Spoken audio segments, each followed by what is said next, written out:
All right, diving in today with Don't Sweat the Small Stuff Workbook by Richard Carlson. Oh, yeah, I remember this one. It was huge back in '98. Mm-hmm. And it's kind of like the how-to manual that goes with the original book, right? Yeah, All about actually putting those ideas for less stress and more inner peace into action. exactly. Yeah. So we're going to dig into some of those exercises, Okay. see what kind of practical gems we can find. Cool. One of the first things that grabbed my attention was how Carlson tackles perfectionism. Uh-huh. It's almost like he's saying, hey, you know that whole striving for a flawless life thing? Yeah, That might actually be what's keeping you from real happiness. totally. And chapter 2, Make Peace with Imperfection, really hits that nail on the head. Right. It's not about lowering your standards or anything, Right. but it's about recognizing when that chase for perfection, is creating more stress than it's worth. Yeah, for sure. He's got these 15 questions, kind of like holding up a mirror to your own tendencies. I love that. Like, I remember one that made me laugh was, do you mentally redecorate rooms other than your own? Oh, yeah. And I was like, guilty as charged? I can't help it. La. Just tweaking things in my mind, rearranging furniture. Sure, I think we all have those little things, right? Oh, absolutely. Yeah, but it's about being aware of them. Yeah, yeah. For me, it's the never-ending to-do list. Oh, yeah. I'm constantly adding things to it, even if I know I can't realistically get it all done. It's like you never feel done, right? Mhm. And Carlson addresses that straight on in chapter 3. Let go of the idea that gentle, relaxed people can't be superachievers. Right. So he's basically saying you can achieve great things without being driven by that constant, anxiety. Absolutely. Yeah. That fear-based drive is exhausting. It's like this voice in your head Oh, yeah. saying you're not enough unless you're always striving and achieving, Mhm. and that can really take you out of the present moment. Oh, it totally does. He's got another question set in this chapter 10 this time. Yeah. To help you figure out if you're falling into that trap. Like one that really stopped me in my tracks was, do you put other people's lives on hold to tend to business? Wow. That one I was like, ooh. Yeah, it's a good reminder that balance is essential. Yeah, Achievement's great, but not if it comes at the expense of your well-being right. or your relationship. Yeah, totally.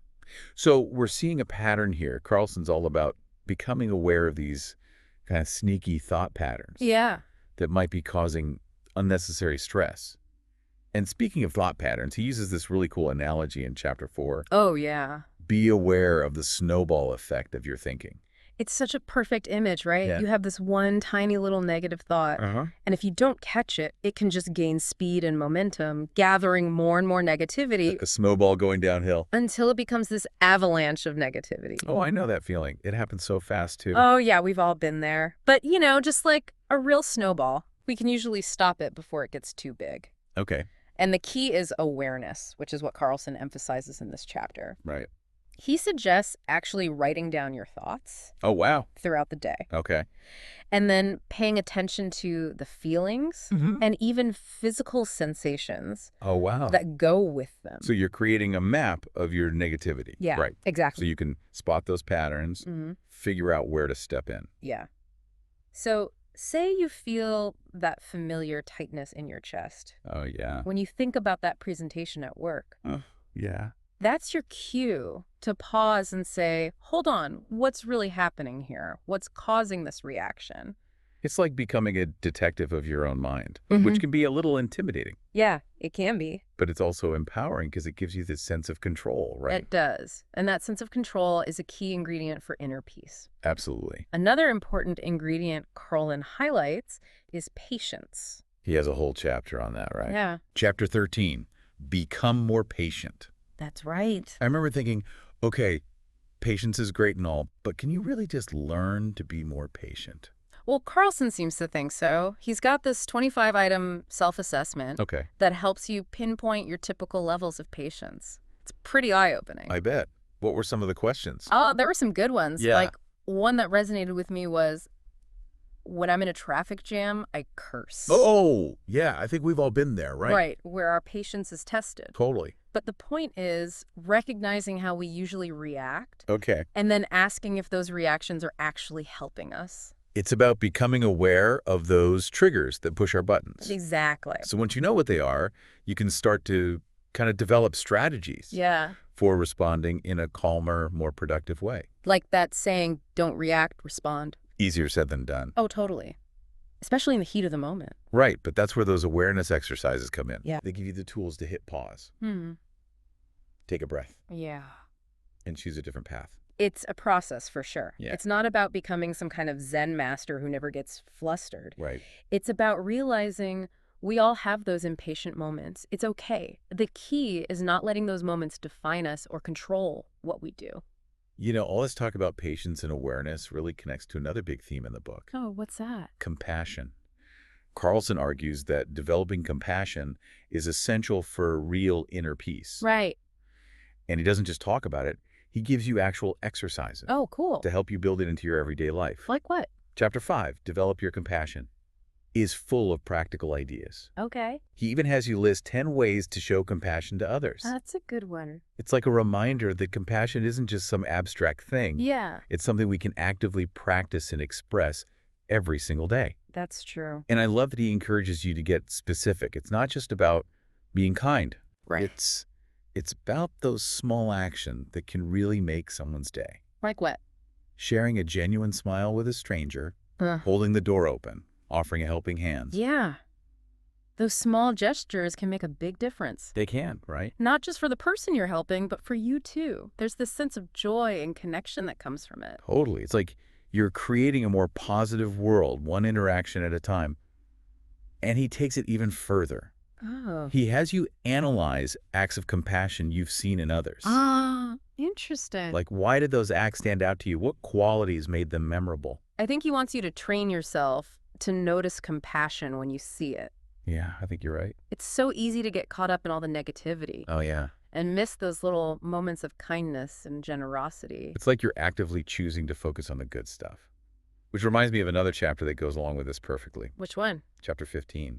Be the first one to act loving or reach out. Oh, yes. That chapter pushes us to break out of that whole tit-for-tat thing. Right. It's realizing that sometimes the most compassionate, the bravest thing you can do is be the one to reach out first, Yeah. even if it means being the bigger person. It's hard, though, especially when you've been hurt or wronged. It can be. But sometimes that initial act of love or forgiveness Yeah. can be what starts the healing, starts the reconciliation. It's like you're choosing to break that cycle of negativity, Yeah. create a new positive dynamic. And that makes me think of another one of my favorites. Okay. Chapter 8. Do something nice for someone else and don't tell anyone about it. Oh, that's a good one. Right. It's all about practicing pure, selfless kindness. Yeah. Not about recognition or anything. No, it's just about the joy of making someone else's day a little brighter. Eh. He has you go out and do something nice and then reflect on it in your journal. Mm-hmm. Did telling someone about it take away from the joy you felt? That's a really interesting question. It really is. Makes you think about your motivations, right? Yeah. Are you doing good deeds for that warm, fuzzy feeling you get? Yeah. Or do you want credit for your generosity? There's no right or wrong answer, but it's definitely food for thought. Absolutely. Like he's encouraging you to connect with that pure desire to have a positive impact. No strings attached. And that actually reminds me of another chapter that challenges us to shift our perspective, Okay. see things in a new light. Which chapter are you thinking of? Chapter 16. Ask yourself the question, will this matter a year from now? Oh, yeah. Such a simple concept. But so powerful. It's all about putting things into perspective. You think back to what was stressing you out a year ago, Uh-huh. chances are most of it seems pretty insignificant now, right? Probably. And then he wants you to apply that same lens to your current worries. Yeah. Will that annoying email exchange Yeah. or that awkward social interaction still be bothering you a year from now? Probably not. Yeah. It's not about dismissing your feelings, right? It's about realizing that so much of what we get worked up about is actually pretty fleeting. Absolutely. And that realization can be so freeing. Oh, it totally is. You're giving yourself permission to let go of the little things that don't really matter. Yeah. And focus on what truly brings you joy and peace. That's a great takeaway. Speaking of choosing your battles, what about chapter 17? Surrender to the fact that life isn't fair. Oh, man. That one can be a tough one. It really can, especially if you're someone who values fairness. Mm-hmm. But Carlson makes this compelling case for why letting go of that need for things to be fair can actually lead to greater peace and acceptance. He uses this true-false exercise Oh, yeah. to help you figure out if you have any beliefs about fairness that might be adding to your stress. Give me an example. Like statements such as, if I work hard enough, I'll always be successful. Right. Or people should always get what they deserve. It's about questioning those assumptions and recognizing that life doesn't always follow our rules. It doesn't. And sometimes the most peaceful thing we can do is just accept the things we can't control. Which brings us to another interesting idea Carlson explores. Allowing ourselves to be bored. Chapter 18. Allow yourself to be bored. That was a head-scratcher for me at first. Yeah, I know, right? Yeah. In this age of constant stimulation, who has time to be bored? Exactly. But Carlson argues that our constant need for entertainment can actually be a source of stress Yeah. and restlessness. Like our brains are wired for constant input. Right. But he's suggesting that when we resist that urge to fill every quiet moment with something to do, Yeah. we actually create space, For creativity, reflect. deeper connection with ourselves. Yeah, he's got this inventory, 5 situations Yeah. that helps you look at your relationship with boredom. Okay, I'm intrigued. For example, while waiting for a plane at the airport, I might. And then he gives you options. Like, begin a new book, close my eyes and relax, or think about all the things I have to do. Which one sounds most like you? I'm usually a start a new book kind of person. But closing my eyes and relaxing, just being present in the moment, that sounds pretty good too. Yeah, it's a practice for sure. It is. It goes against what our culture tells us about being productive and busy. Right. But there's a certain freedom that comes from letting go of that need to constantly be doing. Absolutely. Just being. Yeah. And that idea of just being, of connecting with ourselves, Yeah. it ties into another concept Carlson explores. Oh, what's that? Understanding separate realities. Chapter 44, Understand Separate Realities, really made me think about how I see the world, Yeah. how I see the people in it. It's about realizing everyone has their own perspective, right? Yeah, totally. Shaped by their experiences, their beliefs, their values. And that's okay. It's about moving beyond judgment and really trying to understand where people are coming from, even if their views are different. Yeah. Carlson encourages us to step outside of our own little bubbles. Yeah. Realize that our way of seeing things isn't the only way, which can be tough these days. It can be. But it's also a huge opportunity for growth It is. and for deeper connection. Makes you think about how important it is to be a good listener, right? Not just hearing words, but really trying to understand someone's perspective. Carlson has a whole chapter on that too. Chapter 29, Become a Better Listener. That's it. He's got a true-false exercise. Oh, yeah. To help you pinpoint any weaknesses in your listening skills. Things like, I doodle or fidget when I'm on the phone, or while someone's talking, I'm already thinking about my response. We've all done that, right? Oh, absolutely. It's so easy to get caught up in our own thoughts and agendas. But when you can actually quiet your mind and listen with the goal of understanding, it takes communication to a whole other level. It really does. And it can prevent so many misunderstandings. So many conflicts, too. Speaking of which, Chapter 30, Choose Your Battles Wisely, Carlson offers some great tools for deciding Okay. which conflicts are worth engaging in and which ones are better left alone. He's got that inventory with the scoring system again. Right. Helps you evaluate if you're picking battles that truly matter or just getting caught up in petty disagreements. Like he gives an example, when my neighbors are being noisy, and then the options are like, call the police, politely ask them to quiet down, or ignore it. It's a good reminder that sometimes the most peaceful choice, Yeah. the most empowering choice, Is just to let it go. not every little thing needs a reaction. Exactly. Our energy is precious. We don't want to waste it on battles that don't really matter. Absolutely. And that brings us to a really big idea that Carlson emphasizes throughout the workbook: self-reflection and inner work. Yeah. Chapter 26, set aside quiet time every day. That one was a game changer for me. It is easy to get swept up in the busyness of life and neglect that need for stillness, for reflection. Carlson walks you through creating a 5-point plan to make quiet time a priority in your daily routine. That's cool. What are some of the points? Like, what time of day will you set aside for it? Okay. Where will you go? Yeah. What will you actually do during that time? It's all about making that time non-negotiable. Doesn't have to be a lot either, right? Right. Even a few minutes can make a big difference. It's about creating that space to connect with yourself, process your emotions, get clear on what truly matters. He's got some other thought-provoking exercises too. Oh, yeah, like, Like chapter 20, once a week, write a heartfelt letter. He even gives you a sample letter to start with. It's beautifully written. It's about acknowledging the good things in your life and letting the people around you know how much they mean to you. oh, that's nice. And then there's chapter 21. Imagine yourself at your own funeral. Definitely one of the more intense exercises. Oh, wow. But it's about facing your mortality, figuring out what your priorities are. What would people say about you? What kind of legacy would you leave behind? Wow. It's a powerful way to check if you're living a life that aligns with your values. It is. And that ties in perfectly with chapter 79, Stop Blaming Others. Oh yeah, that one really hit home for me. It's so easy to fall into that trap of blaming other people for our problems, It is. feeling like a victim. But Carlson challenges us to shift that perspective. Right. Realize we play a part in creating our own reality. Yeah. He's got this great exercise called the accountability checklist. It's about going through a list of people you typically blame and then thinking about your own role in those situations. Okay. What could you have done differently? What choices did you make? It's all about empowerment, right? It is. Recognizing that even in tough situations, you always have a choice in how you respond. And that's where your true power lies. Yeah. This has been such a fascinating dive into the first part of Don't Sweat the Small Stuff workbook. So much to unpack. Yeah. We've only scratched the surface. There's so much more to explore. Definitely. Back again with Don't Sweat the Small Stuff workbook, still unearthing some of these inner peace strategies. Right.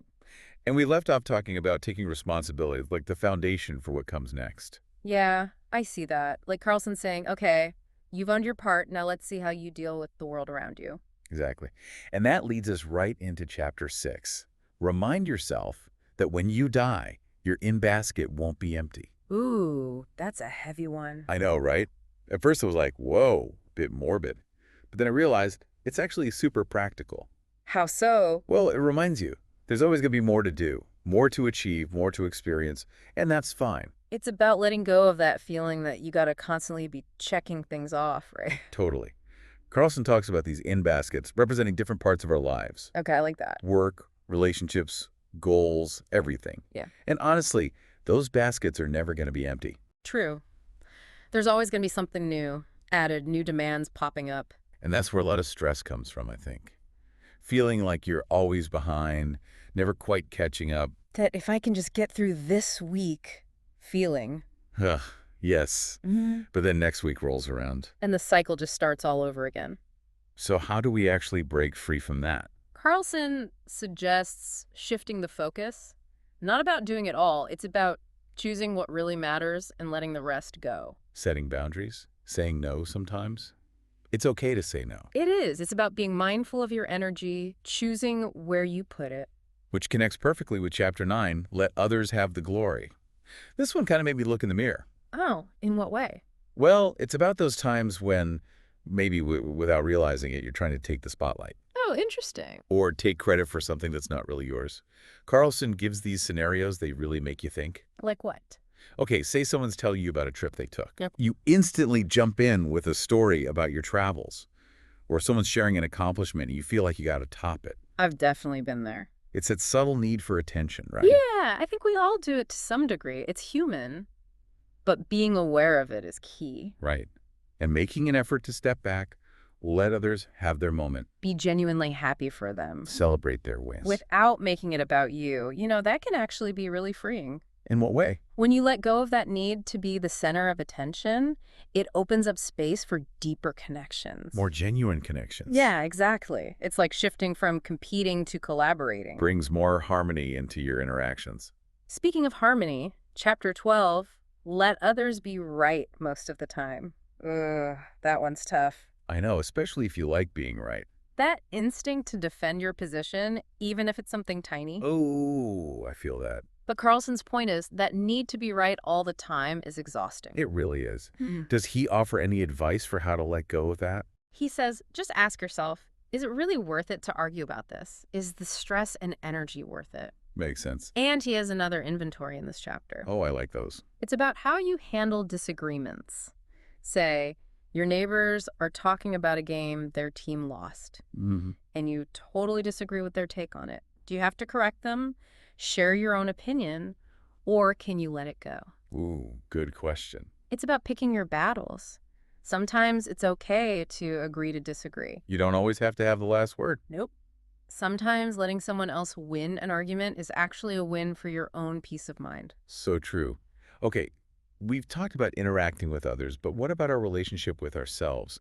There's a chapter that really digs into this. You mean chapter 21, imagine yourself at your own funeral. That's the one. Hmm. Facing your mortality, figuring out what really matters. He asks you to actually picture your funeral. Uh-huh. What would people say about you? Heavy stuff. What would you regret not doing? It can be intense, but it also helps you see if you're living a life that truly reflects your values.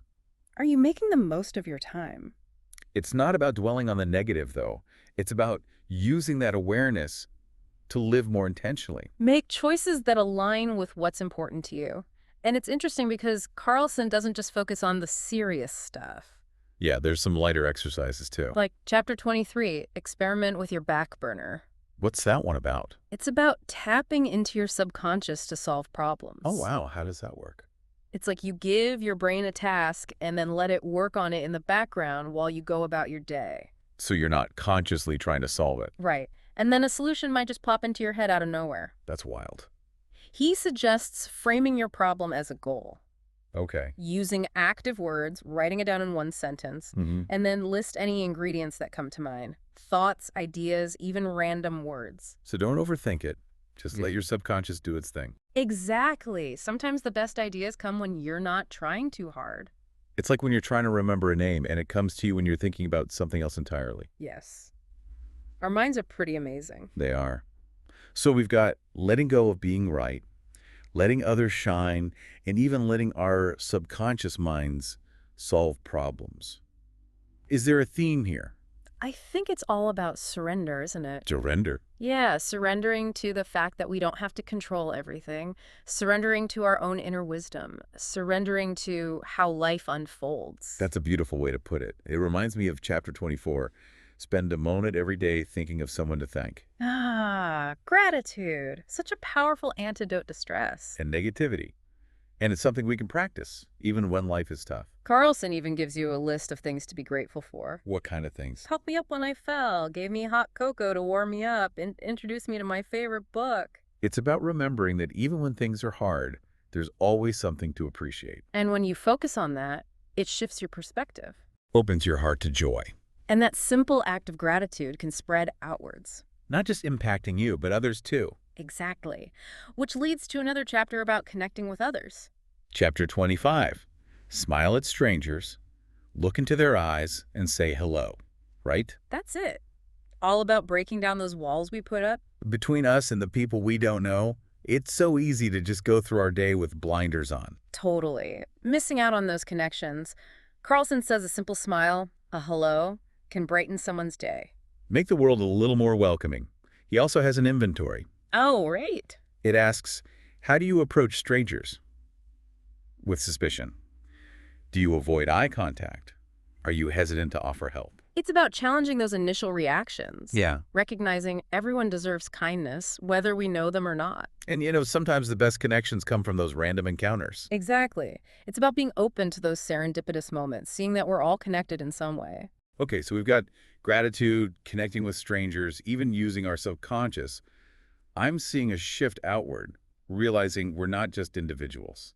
I think you're onto something. It makes me think of chapter 26, set aside quiet time every day. Which in a way is connecting with ourselves, right? Exactly. Making time for reflection, just being, something we often forget in our busy lives. Carlson guides you through exercises. Yeah. Thinking about how you spend your time, your worst habits, and then making a plan to incorporate quiet time. What time of day will work for you? Where will you go? What will you do during that time? Making it a priority. A non-negotiable. Doesn't have to be long either. Even a few minutes makes a difference. Sometimes those quiet moments are where the best insights come from. The best connections, too. It's like giving yourself permission to just be. No expectations, no agenda. And in that stillness, you often find peace and wisdom you didn't even know was there. Which reminds me of a chapter that encourages a shift in perspective. What's that one? Chapter 27. Imagine the people in your life as tiny infants and as 100-year-old adults. Oh, I remember that one. It's about cultivating compassion. Right. Carlson says when you're frustrated with someone, try this. Okay. Imagine them as a tiny baby, completely helpless, dependent on others, Oh, and then picture them as a very old person nearing the end of their life. that's powerful. It can really soften your heart, reminds you of your shared humanity. We're all just doing our best, right? Exactly. And that leads to a chapter all about seeking to understand before being understood. Chapter 28, seek first to understand, right? Hmm. It's about really listening to someone, trying to see things from their point of view. Even if it's different from yours, he has a questionnaire to help you identify any biases you might have. Okay, like what? Things like, do you believe younger people have nothing to offer you in conversation? Or do you avoid talking to people whose voices annoy you? It's about being honest with yourself. It can be uncomfortable, but it's also freeing to let go of those biases. It opens you up to a whole new level of understanding and connection. And that's what this workbook is all about, right? Creating more peace and joy for ourselves and for everyone around us. It's realizing we have a choice. In our thoughts, our actions, and in how we experience the world. Such an empowering message. Dan? Well, we've covered a lot in this second part of our deep dive. You have. Ready for the final part? Absolutely. There's still more to discover. Back for the final part of our Don't Sweat the Small Stuff workbook deep dive. It's been quite a journey. It has so many great strategies for finding inner peace, from letting go of perfectionism to choosing your battles. And this last section, it really brings it all home. You know, going through those chapters, I kept noticing this theme of connection. Connecting with ourselves, connecting with others, even connecting with something bigger. That's a great point. And it leads right into chapter 73. Make service an integral part of your life. Carlson makes this strong link between helping others and finding inner peace. It's like when we shift our focus outward, dedicate ourselves to helping others, something changes within us too. It's that sense of purpose, right? Exactly. And it doesn't have to be these huge gestures either. Carlson has this whole list of ways to serve others, and some are so simple, like giving a compliment, offering to help with something, just listening when someone needs to talk. Those small things really do make a difference. They do, not just for the other person, but for you as well. And then he takes it a step further in chapter 74. Do a favor and don't ask for or expect one in return. So it's about giving without expecting anything back. Exactly. Shifting from what's in it for me to how can I make a positive impact? And when you do that, there's a feeling of freedom and joy that's way more rewarding than any favor you could get back. Like you're connecting with that pure desire to help. No strings attached. And that actually reminds me of another chapter that helps us look at challenges differently. Which one is that? Chapter 75.